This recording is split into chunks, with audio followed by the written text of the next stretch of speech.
Every day, we see the darker side of the world around us. We witness how people can hurt others in ways that are hard to understand.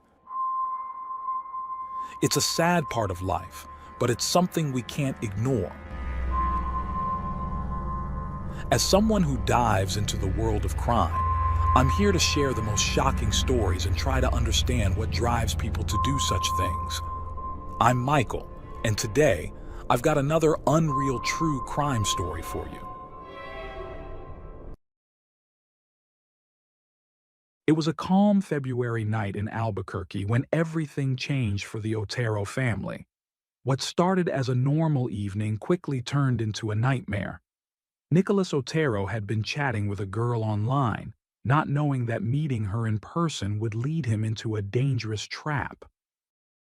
When his older brother Elias tried to step in and protect him, things took a shocking turn. Gunshots broke the quiet night, leaving the family and their community in shock. Who set this up? How did an innocent meeting turn so deadly? This is a story of betrayal, danger, and the Otero family's fight for justice.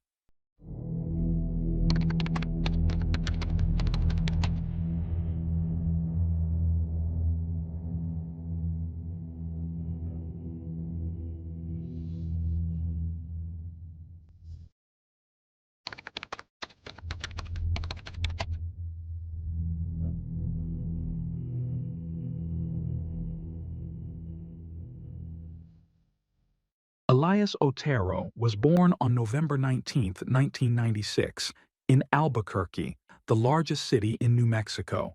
He was the firstborn child of Luis and Alicia Otero, a hard-working couple whose greatest wish was to build a loving family. Over time, their dream came true as they were blessed with 4 more children. Elias grew up in a warm and nurturing environment, surrounded by his siblings. One of them, Nikolai, was 4 years younger than him. From a young age, Elias displayed courage and a strong sense of responsibility. He had a natural desire to protect those around him and always strive to do the right thing. During his high school years, Elias's outgoing personality helped him make many friends, and he was a source of pride for his parents. Despite his love for video games and an active social life, he excelled academically and had a sharp sense of humor that made him popular among his peers. When the time came to decide on a career, Elias followed his protective instincts and chose a path in law enforcement. This decision didn't surprise his family, as he was known for his calm demeanor and commitment to justice. His natural ability to bring order and respect to any situation made him stand out. His mother, Alicia, often leaned on him for support, knowing he could handle challenges with maturity. Elias's respectful nature and gentlemanly demeanor set him apart, reflecting values that seemed rare among his peers. By late 2020, Elias had graduated as a corrections officer and was already working at the Albuquerque Penitentiary. At just 24 years old, he had built a promising future marked by professional success and a recent engagement. While planning his wedding and looking forward to starting a new chapter with his fiancée, Elias continued to live near his parents and siblings, maintaining the close-knit bond that defined their family. On the night of February 10, 2021, life took an unexpected turn for the family. The day began like any other, but events soon spiraled into a nightmare. That evening, Nicholas, Elias's younger brother, connected with an 18-year-old girl named Annabella Dukes through a popular social media app. Struck by her beauty and charm, Nicholas quickly felt a strong connection with her during their brief conversation. To his surprise, Anna suggested they meet in person that same night. Thrilled by the prospect, Nicholas agreed and picked her up from the address she provided. Driving his red Lexus, Nicholas felt confident and excited. It wasn't unusual for him to leave the house late at night due to his job at a nearby cemetery, so his departure didn't raise any concerns at home. When he arrived to pick up Anna, her beauty exceeded his expectations. She suggested they drive to a park in the city center for a quiet, intimate setting. During the drive, however, Nicholas began to sense something was off. Anna commented on his diamond-studded necklace and inquired about its cost. She also asked if he carried a weapon or cash in his car, making Nicholas uneasy. Although these questions raised red flags, he chose to continue the evening, hoping things would improve. When they reached the park, Nicola noticed her phone displayed an ongoing call, suggesting someone had been eavesdropping on their conversation. Before he could react, another car pulled up behind them and three armed men emerged. The situation escalated rapidly as the men forced Nicholas out of his vehicle. Amid the chaos, one of the assailants pleaded to use his weapon against the defenseless young man. Fortunately for Nicholas, the attackers only went as far as searching his car. However, his suspicions grew stronger that Anna had set him up. His doubts were confirmed moments later when he saw her chatting with the men as if they were lifelong friends. The humiliation deepened when he realized Anna seemed to be in a romantic relationship with one of them. This young man, Adrian Avila, was only 17 years old but exuded authority, clearly leading the group. After stripping Nicholas of his diamond necklace, credit cards, and some cash, Nicola thought the ordeal was over, but it was only the beginning. The group wasn't satisfied and wanted more. They forced Nicholas back into his car, with one of the assailants taking the driver's seat while the rest divided themselves between Nicholas's car and their own. Holding him at gunpoint, they demanded he call his older brother Elias and request $1,000 and a gun in exchange for his release. Otherwise, they threatened to kill him. Driving at high speed toward the family home, the group thought they had control of the situation, but Elias, awakened from a deep sleep by Nicholas's distressing call, quickly took charge. After alerting his siblings to the danger, he reassured them that he wouldn't let the criminals get what they wanted. Above all, he was determined to protect his family. When the criminals arrived, Elias confronted them without hesitation. Armed and carrying a concealed carry permit, he stepped outside to face the attackers. But the confrontation quickly turned deadly.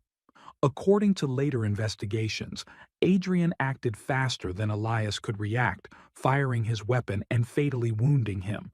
The scene became even more traumatic as Elias's family, who had been watching in horror, witnessed the tragic event unfold.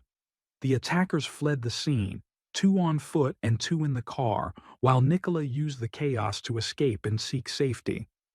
Around 2:20 a.m., one of Elias's sisters called emergency services, reporting her brother's critical injuries. Meanwhile, Luis, their father, was jolted awake by the sound of his phone. The call from his daughter brought the worst news imaginable.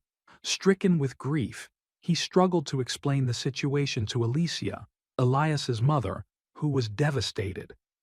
Rushing to their son's side, they arrived at the scene in less than 5 minutes, only to find Elias lying on the pavement. They couldn't tell if he was still alive, but the sight of his motionless body pierced their hearts. Paramedics arrived shortly after, but it was too late. Elias was pronounced dead that fateful morning. He was just 24 years old. Alicia later confessed that she couldn't stop asking herself why such a tragedy had to happen to her eldest son, a young man who had always stayed out of trouble, avoided bad influences, and never dabbled in drugs. The police discovered 3 handguns and a rifle near Elias's body. While his grieving family struggled to process their loss, they recounted the events to officers. They explained how Nicola had arrived with 3 armed men who were threatening him. Nicola reappeared later that night, shaken and in tears. He was now burdened not only by the loss of his brother, his role model, but also by an overwhelming sense of guilt for unintentionally putting Elias in harm's way. The authorities launched an investigation to bring the culprits to justice. While canvassing the area for evidence, detectives found Nicholas's car abandoned and damaged a few blocks from the crime scene. An autopsy confirmed that Elias had been struck by 5 bullets, all of which proved fatal. As part of the inquiry, Nicholas had to recount the harrowing events to investigators, a process that was both painful and traumatic. Despite the emotional toll, he was driven by a deep desire for justice for his brother. Nicholas shared everything he could remember, including his brief online interaction with Anna and her role in the events. He revealed that, after the crime, Anna had texted him, claiming she was on the run from the 3 men, whom she described as dangerous and unhinged. Anna insisted she didn't know the men involved and claimed she had nowhere to go. But despite her attempts to distance herself from the incident, neither Nicholas nor the detectives believed her. A few days later, after laying Elias to rest, his fiancée found the strength to speak to the media about the man she had planned to spend her life with. In one interview, she described Elias as someone with a huge heart, deeply devoted to his family and friends. She expressed that neither she nor the Otero family could comprehend why such a tragedy had to happen to someone so undeserving. The family's only hope was that justice would rise to meet the circumstances. The heartbreaking case shook the Albuquerque community, leaving its residents grappling with disbelief, anger, sadness, and frustration. Many sought answers and justice in what was shaping up to be one of the city's most violent years. By mid-2021, the number of violent crimes was on track to surpass the record of 80 homicides set in 2019. Experts had already warned in 2017 that Albuquerque was facing a rising tide of violence, but despite promises from officials to improve the justice system, many families felt abandoned, with repeat offenders often facing little consequence. Elias's death only deepened the community's distrust in the system. The Otero family, in particular, felt increasingly disheartened as investigators withheld details about the case to avoid compromising the investigation. This lack of communication left them uncertain whether the culprits would ever face justice. Meanwhile, the police worked discreetly to identify the suspects, focusing on Anna's social media activity. Their investigation revealed that she had been chatting with another man the night before Elias's murder. Using the same tactic of luring victims through social media, Anna and her accomplices had robbed this man of his car but left him physically unharmed. It was that stolen vehicle the group used in their next plan, this time aiming for a bigger target. With these findings, the police intensified their efforts to identify the other 3 individuals involved.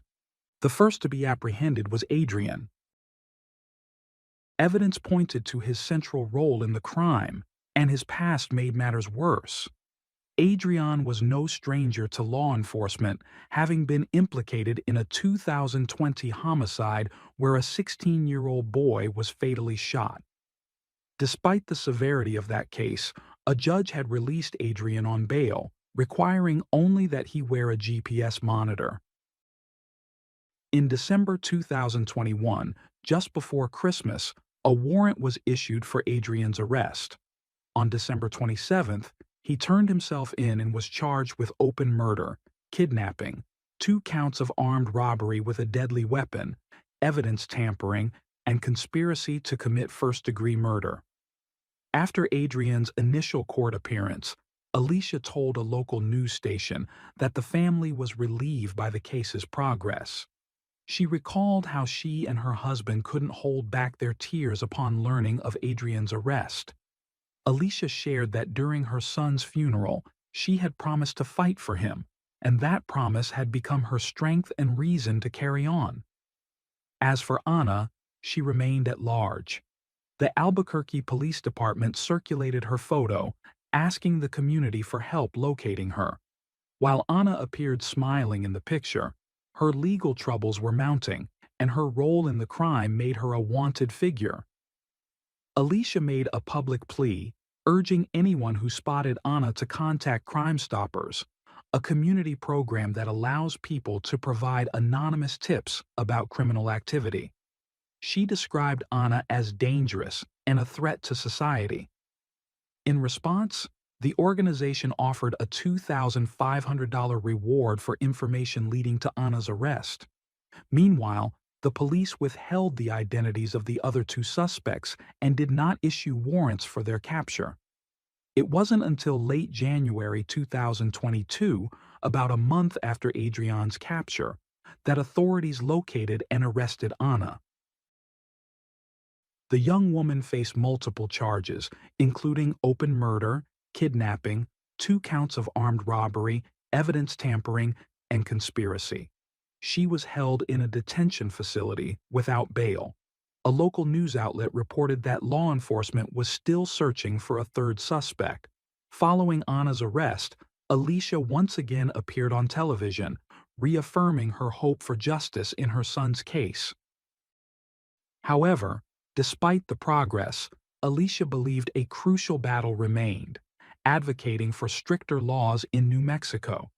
She openly stated that nothing less than a life sentence for each perpetrator would suffice, and voiced concerns about the possibility of bail, allowing them to walk free before facing trial.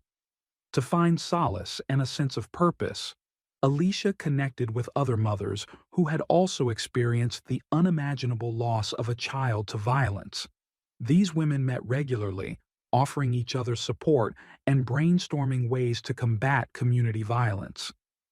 Through these conversations, Alicia reflected deeply on the tragedy and sought answers to the questions that haunted her. She concluded that, unknowingly, Nicholas had made himself an easy target. Both he and Elias often posted photos and videos of their cars and belongings on social media, inadvertently drawing the attention of individuals like Anna and others with malicious intent. In August 2022, Anna accepted a plea deal.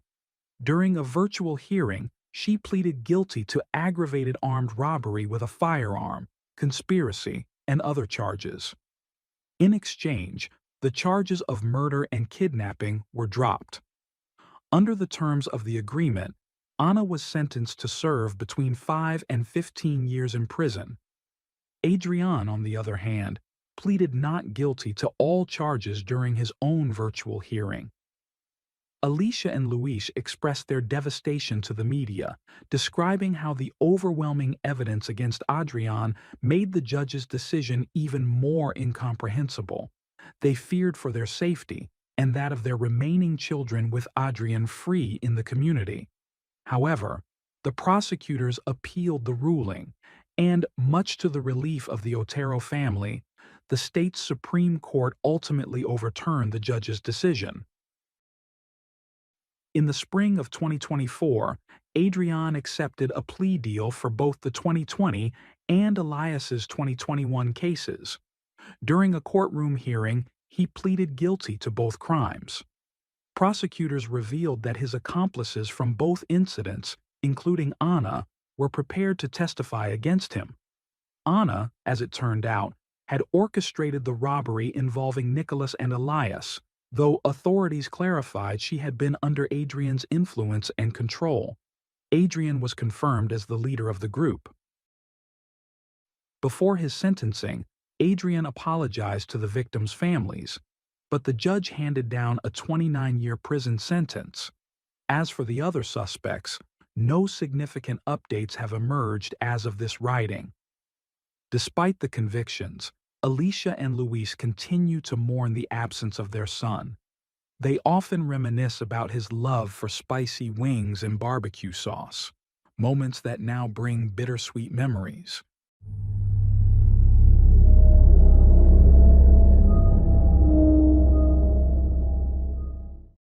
Thanks for tuning in to Unreal True Crime.